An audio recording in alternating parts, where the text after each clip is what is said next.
I'm a kid now, I'm a squid now, I'm a kid now, I'm a squid now, I'm a kid now, I'm a squid now, I'm a kid, I'm a squid.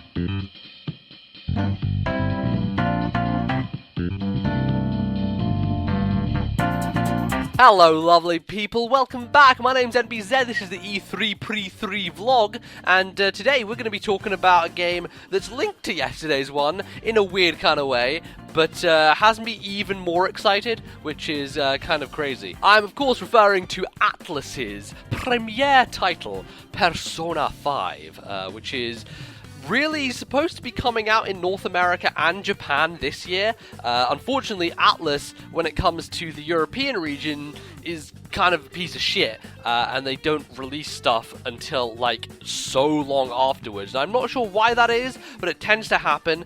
The nice thing is that the PS3, I believe, is region free, and so is the PS4. So if I did want to play Persona 5 when it comes out at the end of this year, and, you know, do that, I could import it and not have a problem. Maybe I'll do that, maybe I won't, but I know for one thing, I'm really excited about Persona 5. So for those of you that don't know or don't listen to my podcast, earlier this year, I played and beat Persona 4 Golden for the first time.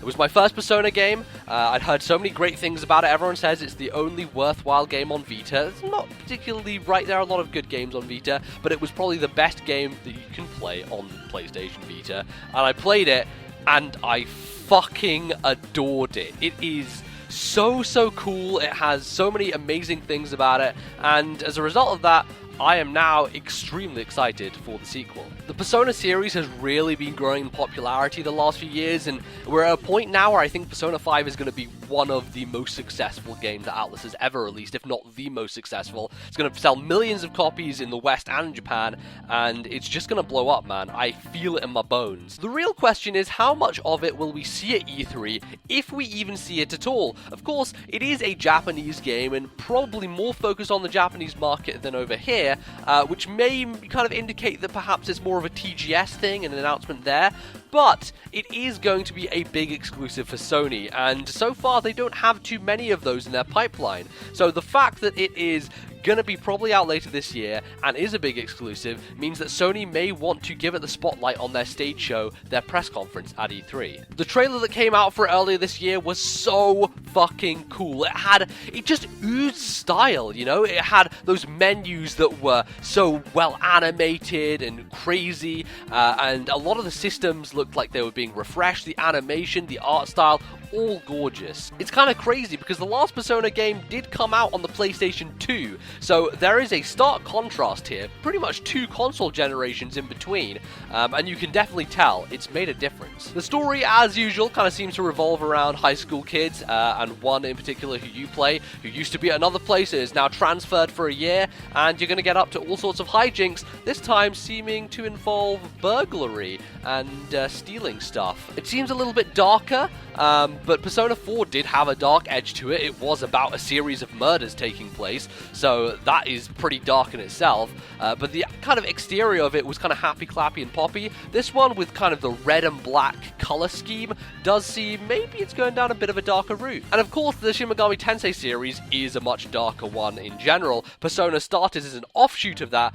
At this point, though, we gotta be honest, Persona is way bigger than the original Shin Megami Tensei series in terms of popularity. The things that everyone loves about Persona, including social links, seem to be making a return, albeit probably in a little bit of a different form.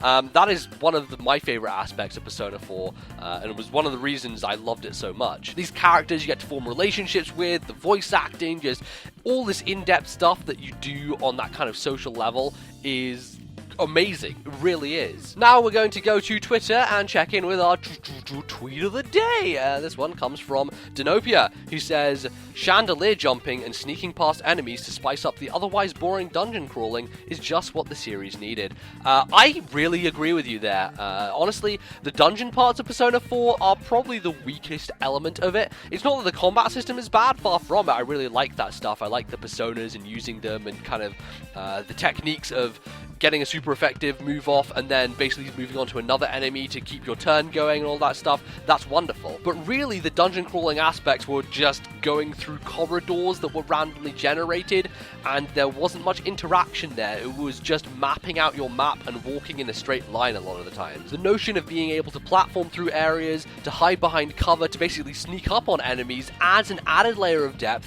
which just wasn't present before, and it's super cool. It fits with the theme of being a burglar, and I'm really interested to see where they go with it. Needless to say, this is one of my most anticipated games, and I really hope we hear something about it at E3. If we don't, then hey, TGS is right around the corner, so I'm sure we'll get something from there. But it's supposed to be out this year, and Sony should be taking note. They should be focusing on it. So we'll see when it comes to the show. But thank you for watching. This is going to be today's vlog, and we'll keep going. Follow me on Twitter, @LordMBZ, for Tweet of the Day. And I will see you guys tomorrow with yet another one of these. Until then, thank you for watching. Goodbye.